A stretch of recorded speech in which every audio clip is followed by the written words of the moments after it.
Hello, I'm Dr. Rick Sowerby from Clear Choice Natural Healthcare in Troy, Michigan. I want to talk to you today about what we do with a new patient and what a new patient should expect. We use nutrition response testing in our office, which involves muscle testing. And people conjure up all kinds of different things when they hear the phrase muscle testing. So let's just go through step by step just what it is, how it works, and let's start with finding a lock right there. And when I say lock, I mean like an electrical lock, a neurological lock, as opposed to Elise recruiting all kinds of muscles and her and I get into an arm wrestling contest. That's not what this is about. We're just looking for that lock. So we always want to start, and it's very important that a new patient understands this. That's why we spend this time doing this. So we've got a lock. Now I'm putting practically no pressure on your arm, right? Mm-hmm. And you can feel that we've got that lock there. I can increase my pressure a little bit, and you can still respond with a lock without recruiting muscles back here. Okay.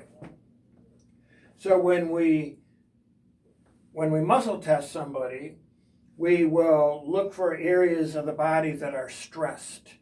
And when we find areas that are stressed, the lock will break and the arm will come down. So the way that we show people how this works is I'm going to do a little, what we call a polarity test on her, where I just take my finger and turn it each way on the bridge of her nose, and one way or the other, that lock will break. You can do this on your own on somebody else. So I'm going to put my finger on the bridge of her nose, it's locked. Go the other way, the lock breaks. I'm not pushing any harder. You may think I am, I'm not. I'm not pushing harder, am I? Nope. No. So next thing, once we have you understand how that works, and it's really very simple. People often tend to make it more complicated than it needs to be. It's very simple. Then we go over and we check organs. We can literally check anything in the body through this work, but we check organs.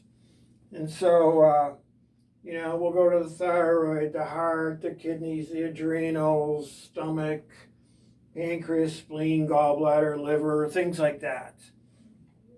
And the way we do that is we put some pressure on those areas. Not much at all. Just, there's her thyroid. We're coming over her thyroid, and she stays nice and strong.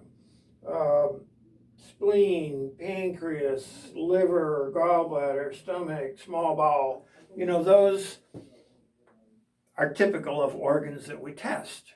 So when we find an organ that is stressed, what happens is the lock breaks, the arm falls. We know we've got something there we need to take a closer look at. This may happen with several organs on a patient as we're testing them. So why does that happen? Very briefly, maybe you've heard of something called ischemia. It's the fancy word for we're diminishing the blood and oxygen supply. Or it's when there is a diminished blood and oxygen supply to an area of the body. So when I put some pressure, say for example over her thyroid, I'm momentarily creating some ischemia, a little bit of loss of or decrease in the blood and oxygen supply to that area. If that area is already under stress and I do that even more, her body's going to go, wait a minute, I don't need that energy to hold my arm up. I got to pull it all in and protect my thyroid gland. That's what's happening there. It's like if you were out in the middle of winter someplace and you got stranded. You ran out of gas and what have you. And what eventually happens as you get cold, your fingertips start to get numb, then your hands, your arms, your toes, your feet, and so on. And the phenomena behind that is your body is just, it's going into a survival mode.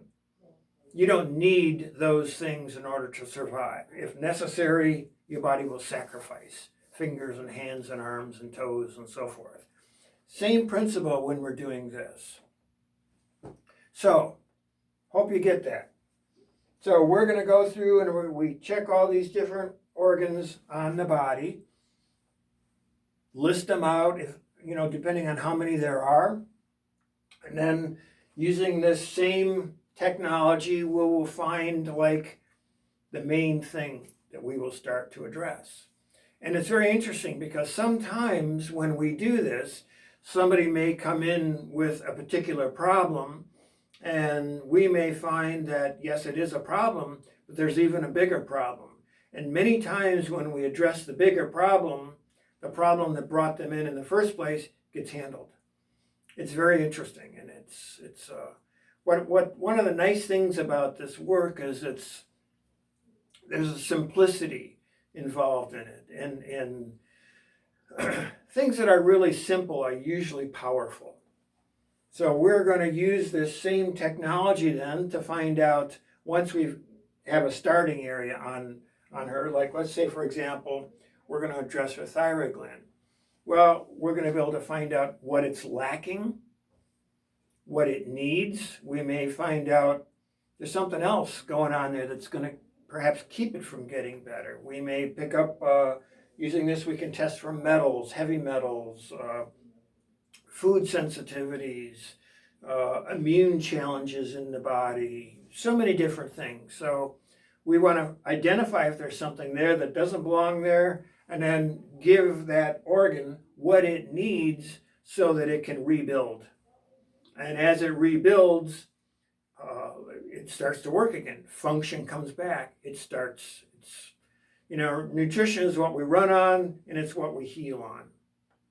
So keeping that in mind, you don't have to be on, let's say, for example, Lavoxyl or Synthroid or Armor or let's find out what the cause of that malfunctioning, underactive or overactive thyroid is. Let's address it. Let's restore function to it, and what do you know? You're better, you're working good, you feel good, and you're off of these many times lifetime drugs.